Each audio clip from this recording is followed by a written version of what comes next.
billahi samil alim min sharri seytaani al-ayn rajim. Alhamdulillahi wasalaatu wasalaatu ala ashraf al mursalin sayidina muhammad sallallahu alayhi wa sallam.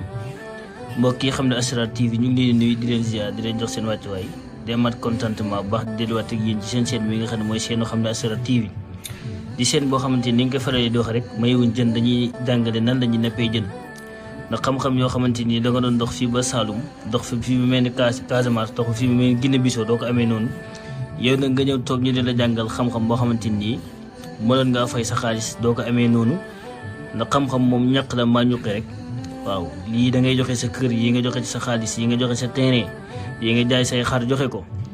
waaye nag yow mi nga xam da nga abonné ci chaîne bi nga xam ne mooy seenu xam ne Asrar TV wala ci TikTok bu xam ne Asrar TV ñu leen a jàngal xam-xam yoo xamante ni mënoon nga wër ci àdduna doo ko amee noonu wala balaa nga cee jot di nga sol sa dàll weñ dox bay bëgg a dee. gannaaw loolu nag yéen ñi nga xam ne yéenay abonné di la wéy di abonné tey partage vidéo yi ñi nga xamante ni abonné gu nañ abonné waaw loolu tamit mooy tax nag seen chaîne bi di gën di am doole. waaw ndax nit moom bu ñëwee di leen jàngal nan la ñuy nappee jën moom yéen tamit da ngeen di fexe tamit di partage vidéo yi képp ko leen xam ne rek xam ngeen ko incha allahu wax leen ko mu abonné ci chaîne bi nga xam ne mooy seenu xam ne Asrar TV. gannaaw loolu nag tey nag dañu ñëwoon ngir di leen présenté ndomba yi nga xam ne dañ koy liggéey mu doon ndomba yoo xam ne ndomba kaaraange la yoo xamante nii jamono ji dañoo toll foo xamante nii jamono xeex la. waaw ndax dañuy faral di wax ku bëriwul ñu bëri daan sa kaw ku dul sangu doo suulu doo saraxe nit ñi sàng la suul la saraxal la sànni la ci pax yi. waaw nit nag du fooyee boppam jamono ji toll nañ jamono joo xamante ne xeexante bi dafa bëri liggéeyante bi dafa bëri te nit tamit nag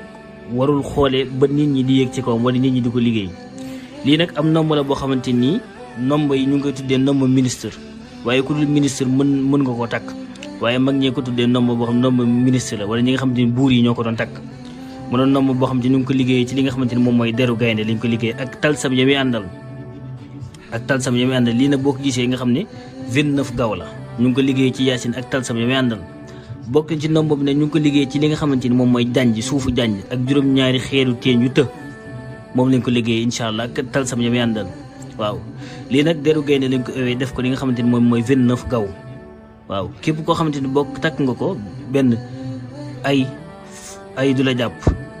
maanaam policier du la jàpp ay du la jàpp fépp foo xamante ni ay dafa naroon a am wala police ner faa jël si nit wala dara war faa am loo xamante ni deret dafa war a turee doo ko fekkee. ba pare kaaraange la ci li nga xam ne mooy ci wàllum pistolet kaaraange la tamit ci wàllum nit koo xam ne dafa la tooñ ba pare bëgg laa tëj kaso. nomb bi nga tooñ ak nga ñàkk tooñ képp koo xam ne tooñ na la wala muy jéem di lay liggéeyal wala mu lay buural du ko nettali. bokk ci nomb boo ko takkee kenn du la wax baatu ginnaaw maanaam boo ko takkee romb ay nit ñu di la jëw laata nga tourné ka la doon wax ju ñaaw ji wala ka la doon fexel da nga fekk bëñam wadd wala deretam tuuru. waaw nomb la boo xam ne nomb bu yéeme la buñ ko liggéey ba pare dañ koy dem yóbbu ci li nga xam ne moom mooy janj mooy fi jinne yi di fanaan reyal ko ñetti ginaar yu xonk ak ginaar gu weex ba pare nga doog koo takk ndax dafa am ay turu jinne yoo xam ne moom lay àndaaleel moo nekk nii. ñu ngi ko liggéey ci yaasin ak talsam ya muy àndal ak ginaar yi muy àndal lii nag ak juróom-ñaari xeeru teen yu të lii nag 29 gaaw la ñu ëwee ko deru gaynde kon ku ko bëgg rek incha allahu kaaraange gu mat la goo xam ne day dox ci wàllum policier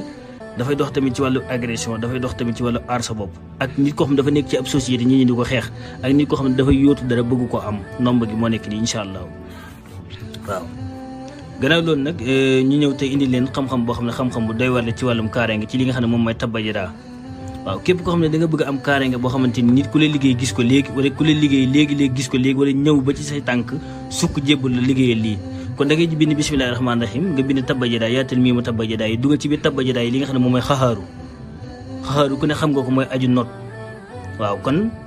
basmala ngay bind teg ci li nga xam mooy tabajada yaatal miimu tabajada bi lëx bi dugal ci xaxaaru nag boo ko xoolee dafa am ñaari lonk la am ñaari côté bii ne sa tur nga ci def bi ci des sa tur yaay soo paree nga def ko ndomb juróom-ñaari gaaw takk ko incha allahu képp ko xam ne takk nga lii ku la liggéey dana ko gis incha allahu ndomb juróom-ñaari gaaw ngeen koy def ngeen takk ko incha allah képp koo xam te liggéey na la wala mu ngi lay fexel wala mu ngi lay jéem a pexel wala nga nekk ci place mu di la xeex kooku day suufee rek yow nga yëkkati ko. waaw ndomb la boo xam ne ndomb bu yéem kon na ngeen ko bàyyi xel incha allahu wasalaamaaleykum wa rahmatullahi taala wa barakatuhu.